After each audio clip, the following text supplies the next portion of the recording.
Good morning बच्चों। हम लोग पिछली क्लास में अपनी संचयन पाठ पुस्तक का पाठ पढ़ रहे थे, सपनों कैसे दिन। सपनों से कैसे दिन में गुरुदयाल जो है वो अपनी इसके लेखक थे गुरुदयाल सिंह। वो अपने बचपन के बातों को बता रहे थे कि किस प्रकार वो बचपन में उनका समय दोस्तों के बीच में बीता, किस प्रकार स्कूल गए, किस प्रकार शिक्षक से डरे, फिर स्कूल जाते और स्कूल की गर्मी की छुट्टियां होती तो किस प्रकार वो खेलते, मौज मस्ती करते और स्कूल खुलने का समय आता तो जो टीचर द्वारा दिया गया गृह कार्य नहीं हुआ रहता उसके लिए परेशान रहते, फिर सोचते अभी नहीं होगा तभी नहीं होगा, ऐसे ऐसे करते लेखक अपने बारे में बताते हैं। तो बच्चों, ये लेखक हमें बताया कि किस प्रकार धीरे धीरे समय बीतता गया और हमारा होमवर्क कंप्लीट नहीं हुआ। स्कूल गर्मी की छुट्टियों के बाद स्कूल खुलने का समय आ गया। आगे देखिए क्या होता है। हमारा स्कूल बहुत छोटा था, केवल छोटे छोटे 9 कमरे थे जो अंग्रेजी के अक्षर एच की भांति थे। दाईं और पहला कमरा हेडमास्टर श्री मदन मोहन शर्मा जी का था, जिसके दरवाजों के आगे हमेशा चिक लटकी रहती थी। मदन मोहन शर्मा जी का हेडमास्टर जो थे उनका। स्कूल की प्रेयर प्रातः के समय बाहर आते और सीधी कतारों पर कद के अनुसार खड़े लड़कों को देखकर उनका गोरा चेहरा खिल उठता। सारे अध्यापक लड़कों की तरह ही कतार में बनकर उनके पीछे खड़े होते। केवल मास्टर प्रीतम चंद पीटी लड़कों की कतारों के पीछे खड़े खड़े यह देखते कि कौन सा लड़का कतार में ठीक नहीं खड़ा है। उनकी घुड़की तथा ठुड्डों के भय से हम सभी कतार के पहले और आखिरी लड़के का ध्यान रखते, सीधे कतार में बने रहने का प्रयत्न करते। सीधी कतार के साथ साथ हमें यह ध्यान भी रखना होता कि आगे पीछे खड़े लड़कों के बीच की दूरी एक सी हो। सभी लड़के उस पीटी से बहुत डरते थे, क्योंकि उन जितना सख्त अध्यापक न कभी किसी ने देखा न सुना था। यदि कोई लड़का अपना सिर भी इधर उधर हिला लेता या पांव से दूसरी पिछली पिंडली खुजलाने लगता तो वह उसकी ओर बाघ की तरह झपट पड़ते और खाल खींचने के मुहावरे को प्रत्यक्ष करके दिखा देते। लेखक बताते हैं कि जब पीटी प्रार्थना के समय में लाइन लगता था, जिस प्रकार आप लोग लाइन लगाते हैं, प्रॉपर डिस्टेंस लेते हैं, एक के पीछे एक हेड देख करके खड़ा होना है, कोई लाइन टेढ़ी नहीं होनी है। तो लेखक बताते हैं मेरा विद्यालय भी वैसे ही था। सब लोग सीधी लाइन में खड़ा होता था, प्रिंसिपल बाहर निकलते रहे, हम लोग को देख के मुस्कुराते रहे। सभी अध्यापक जो है अपनी लाइन के पीछे लास्ट में खड़े रहते थे और पीटी जो सर थे उनका काम था कि इस लाइन को सीधी देखना कि सभी बच्चे सीधे खड़े हैं कि नहीं, और जो नहीं खड़ा रहता रहा उनको डांटते थे, पिटाई करते थे। खाल खींचना मतलब अत्यधिक मारने लगते थे उनकी, अगर वो सही से नहीं खड़े रहते थे। परंतु हेडमास्टर शर्मा जी उसके बिल्कुल उलट स्वभाव के थे। वह 5वीं और 8वीं श्रेणी को अंग्रेजी स्वयं पढ़ाया करते थे। हमारे में से किसी को याद न था कि 5वीं श्रेणी में कभी भी उन्हें किसी गलती के कारण किसी को चमड़ी उधेड़ते देखा या सुना होगा। चमड़ी उधेड़ना हमारे लिए बिल्कुल ऐसा शब्द था जैसे हमारे सरकारी मिडिल स्कूल का नाम बोले थे। लेकिन हमारे जो कि हेडमास्टर शर्मा जी थे वो बिल्कुल इसके विपरीत थे। हमको जो है गणित और अंग्रेजी पढ़ाते थे, लेकिन कभी भी मारते नहीं थे। कभी चमड़ी उधेड़ने का शब्द उनके लिए हम लोगों ने नहीं सुना था।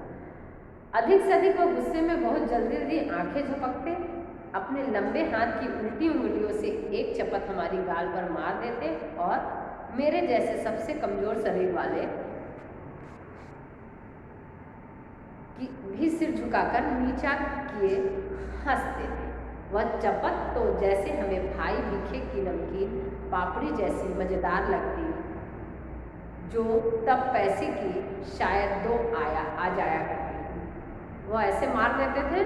बच्चों बोल रहे हैं लेखक कि उससे हम लोग को डर नहीं था, वो हम लोगों को एकदम नमकीन और पापड़ी जैसी लगती, जो कि उस समय तब पैसे में की शायद 2 आया करती थी। परंतु तब भी स्कूल हमारे लिए ऐसी जगह न थी जहाँ खुशी से भागे जाएं।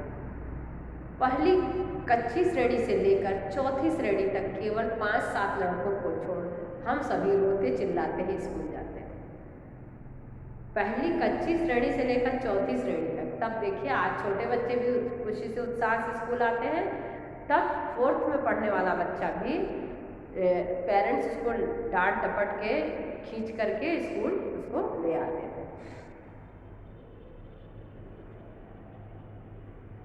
परंतु कभी कभी ऐसी सभी स्थितियों के रहते स्कूल अच्छा भी लगने लगा। कभी कभी बोल रहे थे लेखक कि ऐसा सब होने के बावजूद भी स्कूल हमें अच्छा लगता।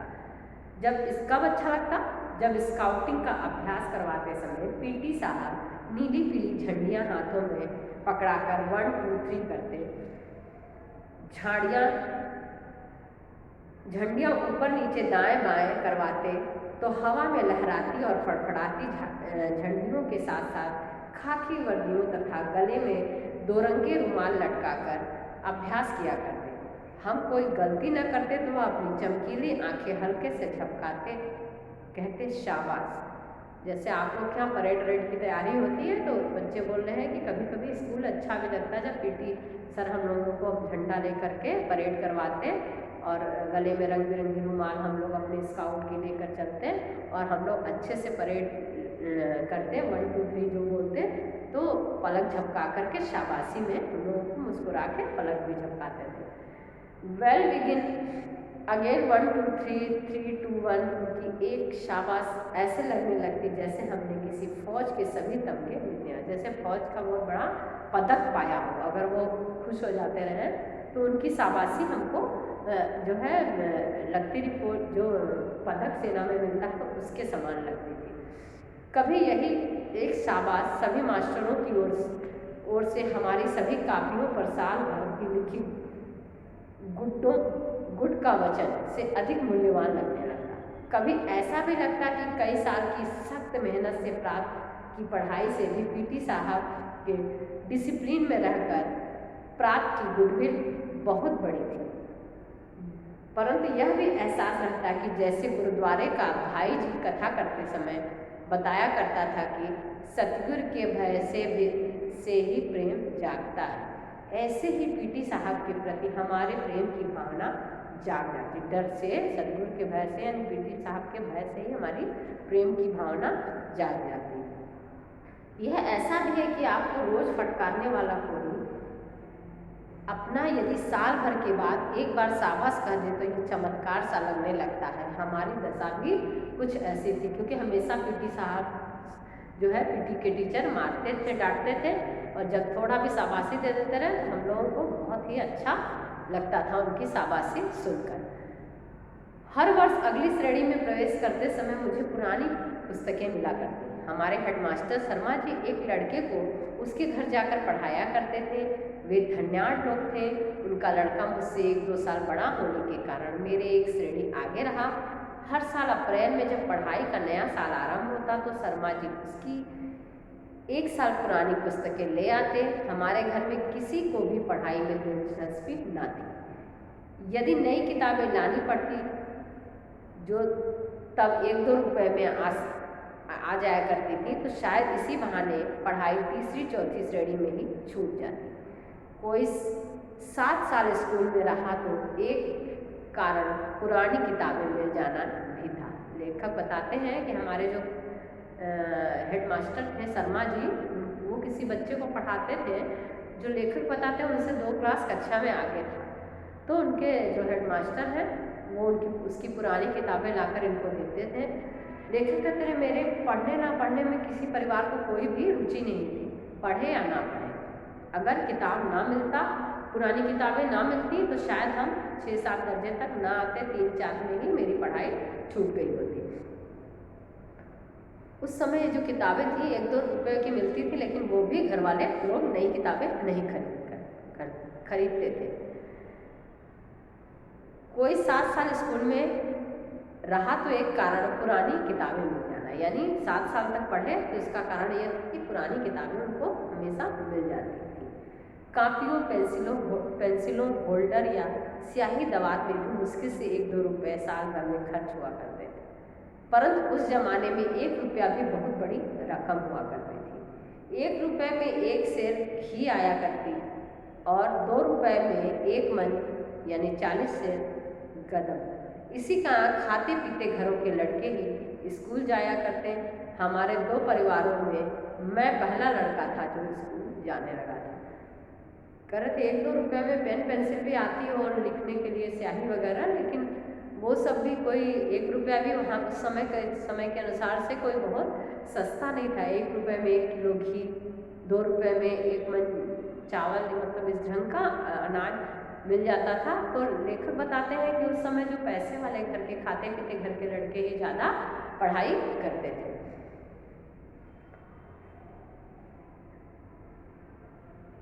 परंतु किसी भी नई श्रेणी का में जाने का ऐसा चाव कभी भी महसूस नहीं हुआ जिसका जिक्र कुछ लड़के किया करते।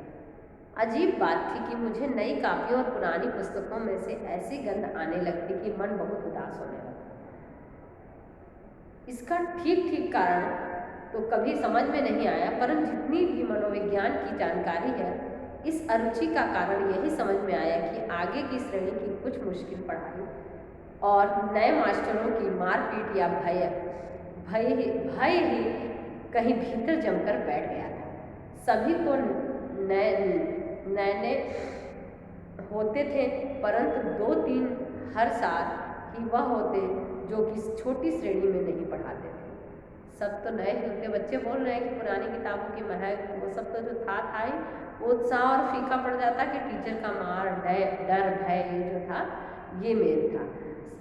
कुछ तो नए होते, परंतु 2-3 हर साल वही पुराने टीचर पढ़ाते। कुछ ऐसी भी भावना थी कि अधिक अध्यापक 1 साल में ऐसी अपेक्षा करने लगते कि जैसे हम हरफन पौला हो गए। यदि उनकी आशाओं पर पूरे नहीं हो पाते तो कुछ तो जैसे चमड़ी उधेड़ देने को तैयार रहते। इन्हीं कुछ कारणों से केवल किताबों कापियों की गंध से ही नहीं, बाहर के बड़े गेट से 10-15 गज दूर स्कूल के कमरों तक रास्ते के दोनों ओर जो अलियर के झाड़ उगे थे, उनकी गंध भी मन उदास कर दिया करती। लेखक बताते हैं कि टीचर लोग भी हमसे बहुत उम्मीद करते कि 1 साल में हमने बहुत कुछ सीख लिया। तुम मान लो एक एग्जाम्पल दे दूँ कि 8वीं से 9वीं में आ गए, तुम्हें ये नहीं आता वो नहीं आता, इस ढंग से डांटने लगते रहते थे। तो लेखक बोलते हैं कि वो जो स्कूल में पूरी झाड़ी लगी थी, फूल पौधे, उनकी भी सुगंध मन को उदास कर देती थी। बहुत अच्छा नहीं लगता था टीचर की डांट सुनने के बाद। परंतु स्कूल 1-2 कारणों से अच्छा भी लगने लगा था। मास्टर प्रीतम चंद जब हम स्काउटों को परेड करवाते तो लेफ्ट राइट की आवाज़ या मुंह में ली विस्ल से मार्च कराया करते। फिर राइट टर्न या लेफ्ट टर्न या अबाउट टर्न कहने पर छोटे छोटे बूटों की एड़ियों पर दाएं बाएं या एकदम पीछे मुड़कर बूटों की ठक ठक करते अकड़ कर चलने को लगता कि हम विद्यार्थी नहीं बहुत महत्वपूर्ण आदमी हो या फौजी जवान हो। लेखक कहते हैं हमेशा स्कूल खराब नहीं लगता। जो पीटी के प्रीतम चंद मास्टर थे वो कभी परेड कराते लेफ्ट राइट, तो हम लोगों को वो सीना तान के चलने में बहुत गर्व फील होता और हमें ऐसा लगता कि जैसे हम किसी सेना के कोई फौजी हो जवान हो, ऐसा हमें अंदर से फीलिंग हमें आती। दूसरे विश्व युद्ध का समय था, परंतु हमारी नाभर रियासत का राजा अंग्रेजों ने 1923 में गिरफ्तार कर लिया गया था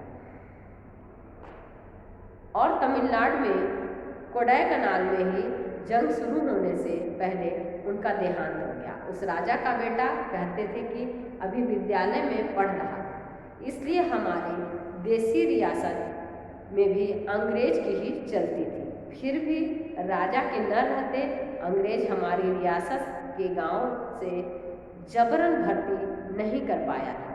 लोगों को फौज में भर्ती करने के लिए जब कुछ अफसर आते तो उनके साथ कुछ नौटंकी वाले भी हुआ करते। वे रात को खुले मैदान में शामियाने लगाकर लोगों को फौज के सुख आराम बहादुरी के दृश्य दिखाकर आकर्षित किया करते। उनका एक गाना अब भी याद है, कुछ मस्खरे अजीब सी वर्दियाँ पहने और अच्छे बड़े फौजी बूट पहने गाया करते थे। लेखक बताते हैं कि उस समय आज के समय में फोर्स में भी फौज में भी अगर नौकरी मिल जाए तो बहुत मुश्किल है, लेकिन उस समय क्या था, फौज में लोग जल्दी नहीं जाते थे, डर था एक मृत्यु का।